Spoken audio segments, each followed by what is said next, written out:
puasa. Bukan hanya 5 kali sehari semalam dibetulkan iman kita, tapi 1 kali 24 jam harus benar. Tidak boleh melenceng sedikit, tidak boleh goyang sedikit. Kenapa dulu orang-orang Arab tidak mau mengucapkan la ilaha illallah, tidak mau bersyahadat? Karena ketika mereka mengucapkan kalimat ini, maka harus meninggalkan yang lain. Bukan cuma hanya sekedar di mulutnya, tetapi juga di dalam hatinya.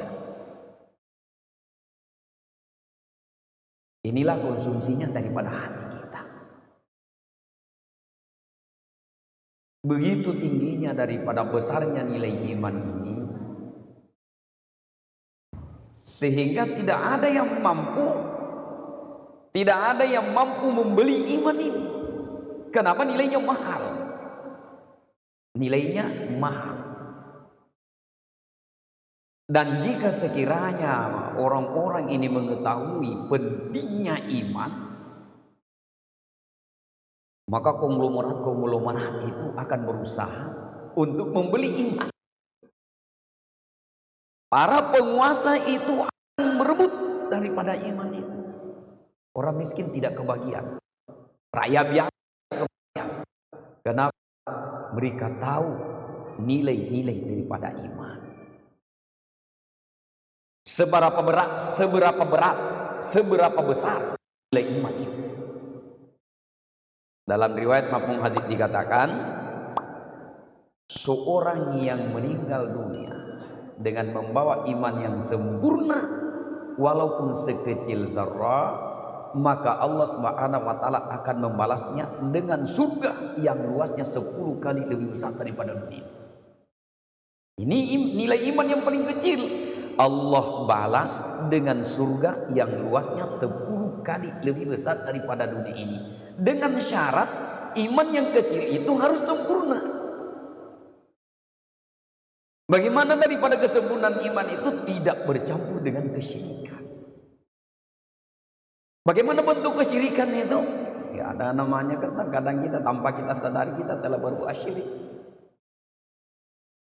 Menisbatkan Allah dengan makhluk, menyerupakan Allah dengan makhluk. Ini tanpa kita sadari terjebak dalam kesyirikan. Mutasyabih, menyerupakan Allah.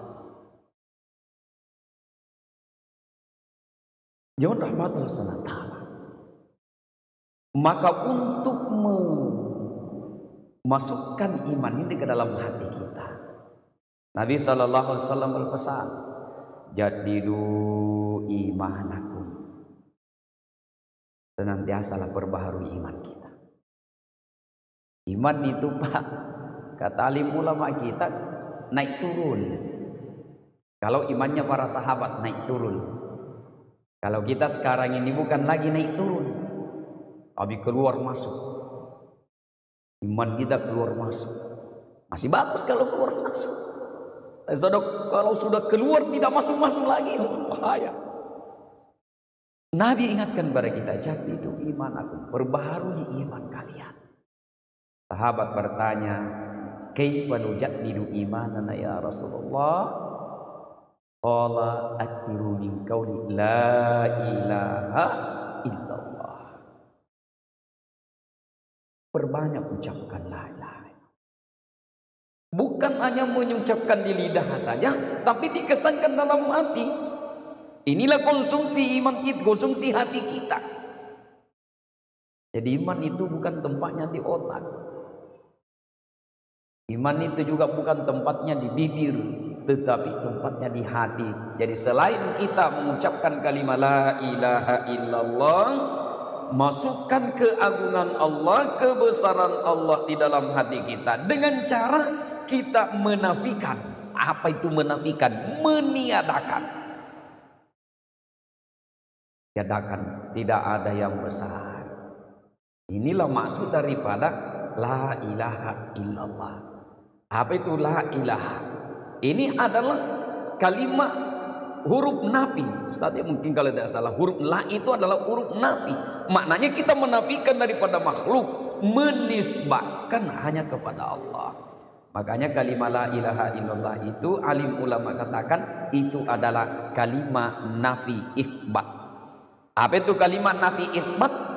Menafikan makhluk dan menisbatkan diri hanya kepada Allah Subhanahu wa taala. Tapi lagi-lagi ini adalah perkara yang berat.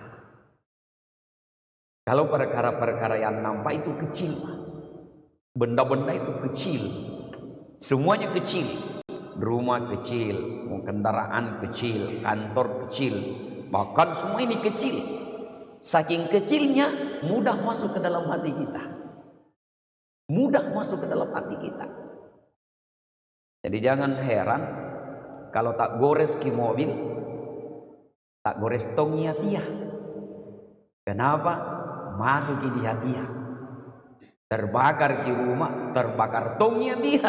Kenapa? Masuki di hati. Begitu besarnya Allah, begitu agungnya Allah, sehingga berat untuk masuk ke dalam hati kita. Ada alim ulama berikan tamsilan, berikan contoh. Ada ternak kita, misalnya ayam. Itu ayam mau dimasukkan ke dalam kandang, tapi di dalam kandang ada biawak, misalnya ada biawak, ini kapararak koru. Kira-kira ayam ini biar diarah masuk, tidak mau masuk. Kenapa? Ada di dalam. Kenapa dulu diawali nih kalimat la ilaha? Kenapa diawali? Supaya kita mengosongkan dulu. Makanya orang-orang ahli zikir itu, Pak, orang-orang yang ahli zikir. Jadi ahli zikir memang, bukan gemar zikir. Ahli zikir itu kalau kan beda ahli zikir dengan gemar zikir. Kalau ahli zikir memang seluruh hati, lidahnya, seluruh anggota tubuhnya zikir kepada Allah. Ini ahli zikir. Ada orang yang senang zikir. Senang zikir ini, lidah kita zikir. Apa tidak ada pahala? Ada pahala. Siapa bilang tidak ada pahalanya? Semua kalimat-kalimat nama Allah, asma Allah yang kita sebut itu mendatangkan pahala. Cuma mungkin pengaruhnya di dalam hati kita tidak seberapa dibandingkan dengan orang-orang yang ahli zikir.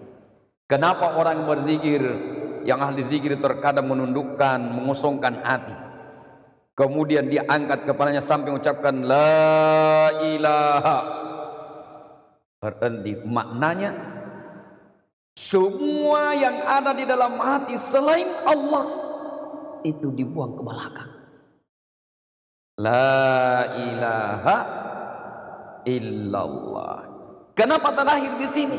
Karena jantung kita di sini. Kenapa kita tawaf itu Ka'bah berada di samping kiri? Karena supaya menghubungkan dengan jantung kita, hati kita. Jangan rahmat Allah SWT.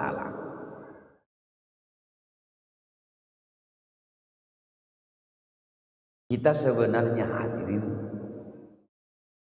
tidak ada nilai kita di hadapan Allah. Allah tidak butuh dengan kita. Allah tidak butuh dengan kita. Kita ini yang butuh kepada Allah. Allah tidak butuh dengan harta kita, tapi harta kita yang butuh kepada Allah. Maknanya apa? Kita ini sebenarnya hina. Kita ini sebenarnya kecil. Kita ini sebenarnya kotor. Kita akan mulia manakala kita hubungkan diri kita dengan perkara yang mulia. Nah, pemilik kemuliaan ini adalah Allah Subhanahu wa taala.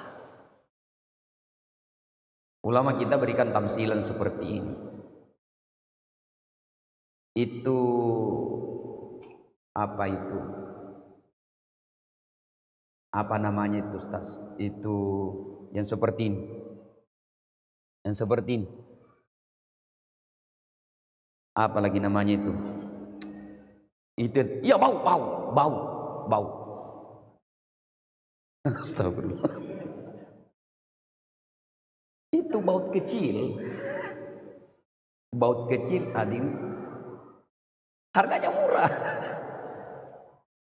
Siaga linaro bau bicu la cucup 500. 1.500, ada 1.000. Murah ji, 1.500. Tapi kalau itu bau kecil itu dipakai kepada yang tinggi harganya, ikut togi jadi tinggi harganya. Contoh, kita pakai baut dipasang pada gerobak yang didorong itu. Kemarin saya beli harganya 500.000. Oh, tadi yang bau yang 1.500 ikut juga terjual 500.000, padahal harganya cuma 1.500. Coba kalau kita pakai pada sepeda lipat itu, berapa harganya sepeda lipat? Iya, seperti itu. Coba kalau kita pakai di motor MX misalnya, ada BMB, Baker Muslim apa itu?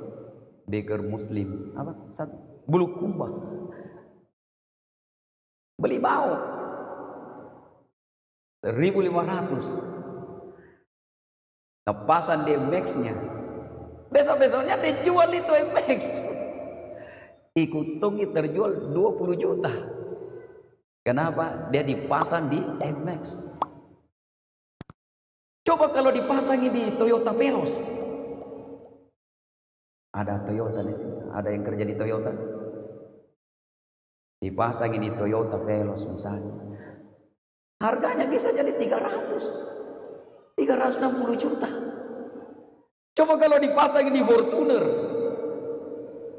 harganya bisa menjadi 509 sekian juta. Coba kalau dipasangnya di Alphard, kira-kira berapa harganya? Naik jadi 1,7 miliar. Apa namanya itu mobil yang kayak jeep itu? Apa itu? Rubicon. Coba. Iya, yang seperti itu. Agak seneroto, agak yang kayak jeep itu. Rubicon apa? Iya. Jadi 2 miliar. Padahal harganya berapa? Hanya 1.500. Kalau tidak digunakan ini baut, ujung-ujungnya akan jadi mainan, akhirnya akan berkarat dan hilang. Maknanya apa diri? Maknanya kita ini bukan siapa-siapa. Kita ini hina di hadapan Allah, kecuali kalau kita menghubungkan diri kita dengan perkara yang mulia. Apa perkara yang mulia? Di mana letak kemuliaan kita di hadapan Allah? Kemuliaan kita di hadapan Allah itu bergantung kepada amal-amal agama kita, tidak pada yang lain. Tidak pada pangkat, tidak pada harta, tidak pada tidak. Tapi Allah letakkan kemuliaan kita pada amal-amal agama. Sehingga dikatakan hadirin, satu orang yang beriman, beramal-amal soleh, Allah Subhanahu wa taala akan muliakan dia. Begitu dimuliakannya oleh Allah Subhanahu wa taala, sehingga Allah janji dalam Al-Qur'an, "Man 'amila sholihan min dzakarin aw untha wa huwa mu'min falanuhyiyannahu hayatan thayyibah walanajziyannahum biahsani ma kanu ya'malun." Masyaallah. Barang siapa yang beramal soleh, laki-laki ataupun perempuan, dan dia dalam keadaan beriman, Masya Allah. Amal-amal soleh kuncinya adalah iman, laki-laki ataupun perempuan, dan dia dalam keadaan, maka Allah akan berikan kepadanya kehidupan yang menyenangkan. Dia akan berbahagia walaupun tanpa uang. Dia akan berkuasa walaupun tanpa pangkat dan jabatan. Dia akan merasa senang walaupun dalam keadaan sendiri. Kenapa? Ada Allah bersamanya. Ada amal-amal agama. Beginilah para sahabat. Sahabat itu akhirnya melihat agama yang tinggi. Sehingga dikatakan, kalau para sahabat ini sudah bercerita agama, maka yang lain itu akan dilupakannya. Kenapa? Ini adalah perkara yang sangat Junjungan Muhammad SAW. Lalu apa agama itu? Apa agama itu? Agama itu adalah mentaati perintah Allah, ikut cara Rasulullah. Saya ulang, agama itu, khususnya Islam, adalah mentaati perintah Allah Subhanahu wa taala, ikut cara Rasulullah sallallahu alaihi wasallam. Mananya kemuliaan itu ada dalam ketaatan kita kepada Allah, tidak pada yang lain. Kemuliaan itu ada pada kecintaan kita kepada Rasulullah sallallahu alaihi wasallam. Maka kita belajar bagaimana menghadirkan kecintaan kepada Allah Subhanahu wa taala dalam hati kita. Bagaimana caranya kita mewujudkan kecintaan kita kepada Allah Subhanahu wa taala? Terus hadirkan keagungan dan kebesaran Allah dalam hati kita, sehingga muncul daripada sifat muraqabah. Apa ini muraqabah? Merasa dilihat oleh Allah, diperhatikan oleh Allah, diawasi oleh Allah, sehingga kita takut manakala tidak mentaati perintah Allah. Nilai disebut dengan derajat ihsan. Satu ketika Rasulullah sallallahu alaihi wasallam disuruh bertanya oleh malaikat Jibril. Ya. Malaikat Jibril bertanya, apa itu ihsan? Dikatakan, anta'budallah ka'annaka tarah. Menyembah Allah seolah-olah kamu melihat Allah. Fa illam takun tara, kalau kamu tidak melihat Allah, fa innahu yaraka. Maknanya hadirin, hadirkan setiap saat keagungan dan kebesaran Allah Subhanahu wa taala dalam hati kita. Allah Subhanahu wa taala tidak pernah meninggalkan kita. Deneng kana babila pun Allah taala, deneng kana seliki. Ini mi bawa tulis salaibi pun Allah taala. Ini mi bawa mabila pun di kuang Allah taala. Kenapa kita jauh dari Allah? Itu disebabkan karena dosa-dosa dan maksiat yang kita buat, sehingga kita jauh daripada hidayah, jauh daripada perintah Allah. Berat untuk melakukan perintah Allah Subhanahu wa taala. Salat terasa berat, baca Quran terasa berat, bermajelis terasa berat, zikir terasa berat, semuanya terasa berat. Kenapa? Tidak ada hidayah, kita jauh dari rahmat Allah Subhanahu wa taala. Walaupun demikian hadirin, seorang yang jauh dari Allah Subhanahu wa taala, sungguh Allah sangat merindukan kita. Dalam sebuah dalam kitab Riyadhus Shalihin itu dikatakan, innallaha yabsutu yadahu bil laili liyatubal musii'a bin nahari. Allah membentangkan kedua tangannya. Ketika kita mendengar kata-kata Allah membentangkan kedua tangannya, jangan sampai ada di benak kita bahwa Allah memiliki tangan seperti kita memiliki tangan. Itu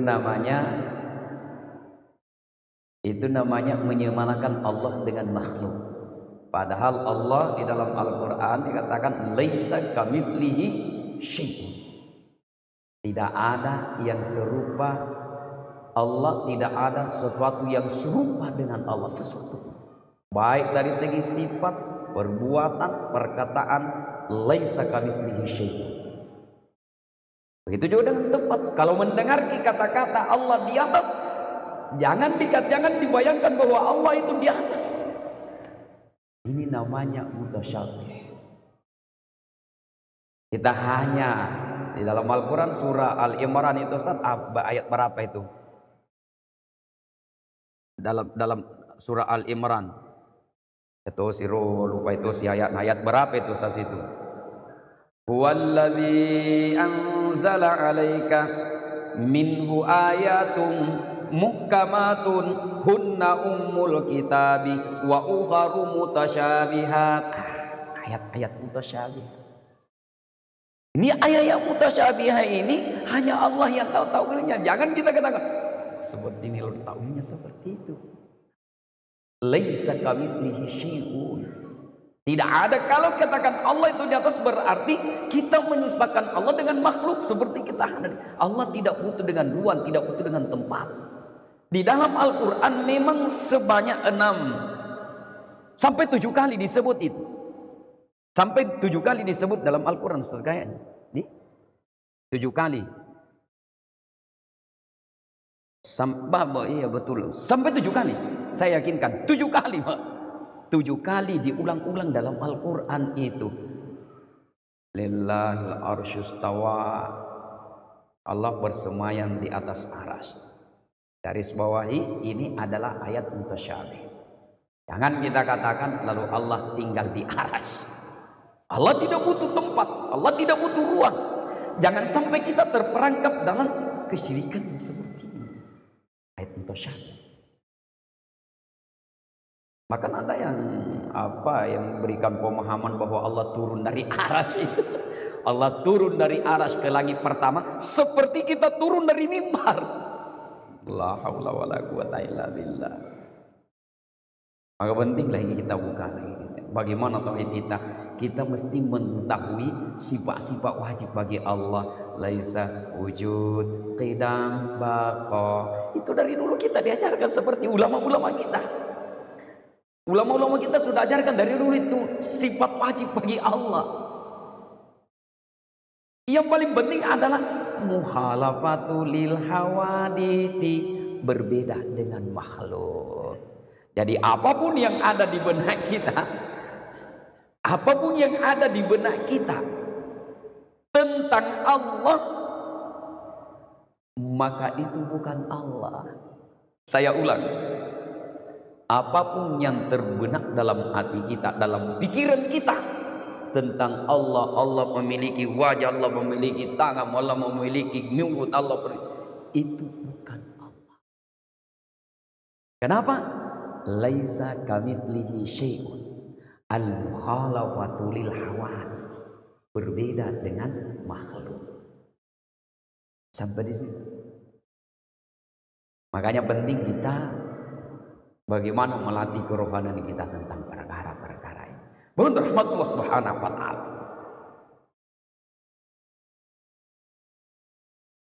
Allah Subhanahu wa taala memberikan kepada kita perintah dan larangan. Kalau Nabi Adam alaihissalam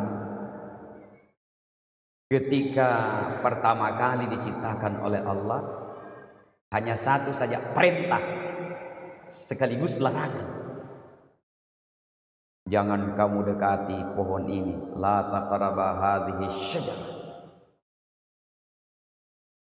Satu saja larangan sekaligus menjadi perintah, tetapi masih dilanggar.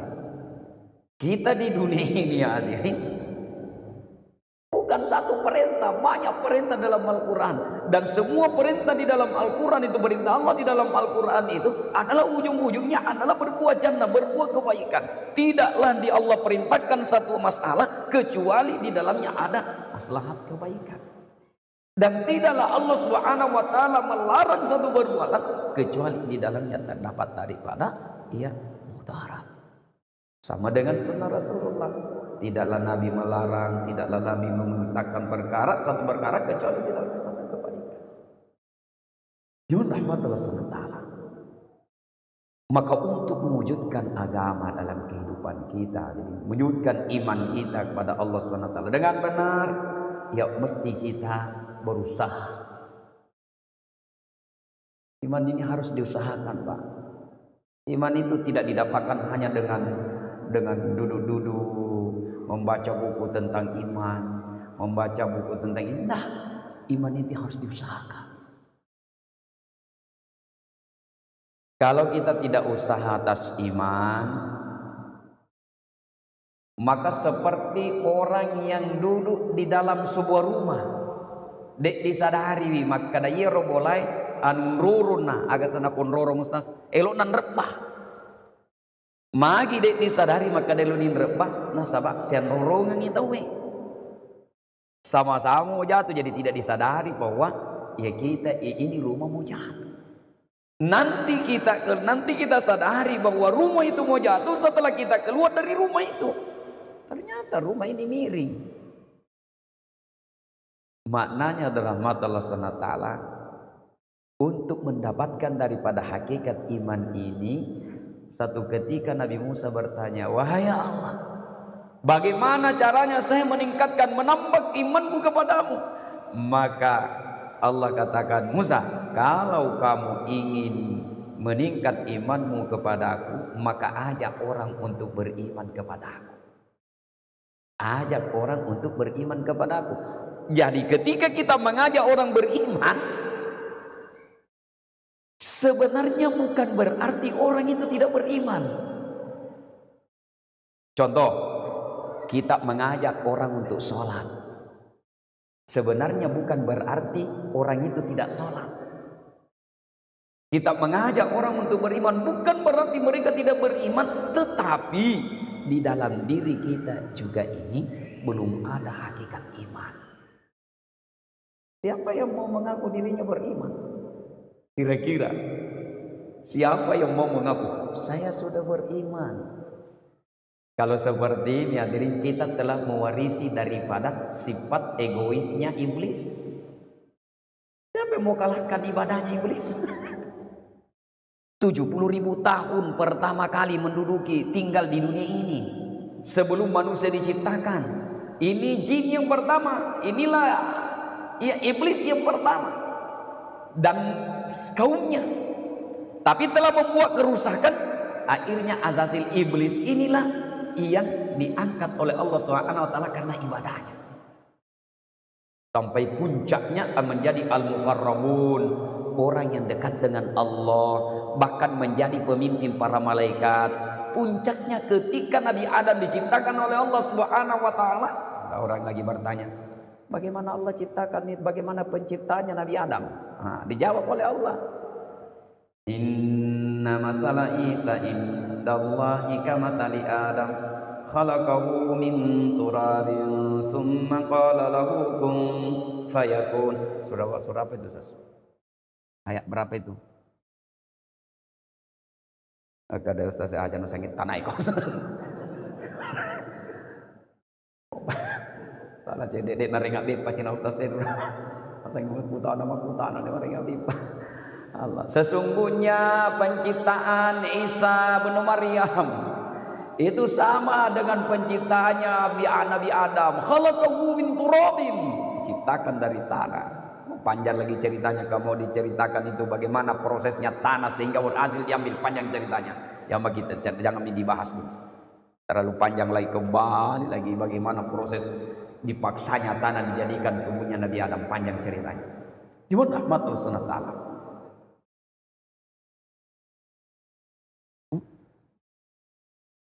Betul.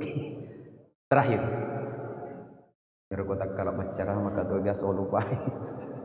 Terakhir, mari kita jadikan agama ini sebagai maksud dan tujuan hidup kita. Terkadang kita tidak bisa membedakan yang mana kan di dalam Al-Quran itu bertingkat-tingkat. Untuk perkara-perkara agama kita disuruh bersegera. Untuk perkara-perkara kebaikan kita disuruh berlomba-lomba. Untuk perkara-perkara ibadah zikir kita disuruh bersegera. Ya ayyuhalladzina amanu idza nudiya lis-salati min yaumil jumu'ati fas'au ila dzikrillah. Apalagi yang lain, fastabiqul khairat. Untuk perkara dunia jalan-jalan biasa maki. Tapi kita ini terkadang tak balai. Untuk perkara agama santai-santai maki. Untuk perkara dunia berlomba-lomba maki. Jadi makanya capek pantongki di dunia ini capek ki. Kenapa? Belum pagi disuruh berlari lagi. Belum pagi disuruh berlomba lagi. Belum pagi disuruh bersegera lagi. Untuk apa? Untuk urusan dunia. Tapi ya rahmat Allah Subhanahu wa taala. Tadi saya perhatikan itu di kirim di chatnya itu BNB, ada di situ keseimbangan hidup. Tidak ada yang bisa menyimbangkan kehidupan dunia dan akhirat. Ada. Kalau mau 50-50%, 15 hari taat kepada Allah, 15 hari kerja dunia. Tidak jina 50-50%. Berapa nih? 10 saja persen waktu kita untuk agama, Allah sudah turunkan pertolongan pada kita. 10%. Dalam satu hari 10%-nya berapa, Pak? Wah, ikan lokutan. Berapa persen dalam 24 jam? Jangan kisah ngimit jangan. Ini sangi kita jangan. Berapa persen satu hari 24 jam itu berapa persen? 2,5 jam. Iya, 2,5 jam. 2,5 jam lah dibulatkan jadi 2,5 jam. Kalau 2,5 jam itu kita gunakan untuk Allah Subhanahu wa taala. Ini Allah turunkan pertolongan. Kalau dulu sahabat 10% saja tinggalkan agama, turun asap. Umat di akhir zaman umat manja. Manja adek ini. Makanya 10% saja diminta oleh Allah. Satu hari 2,5 jam. 1 bulan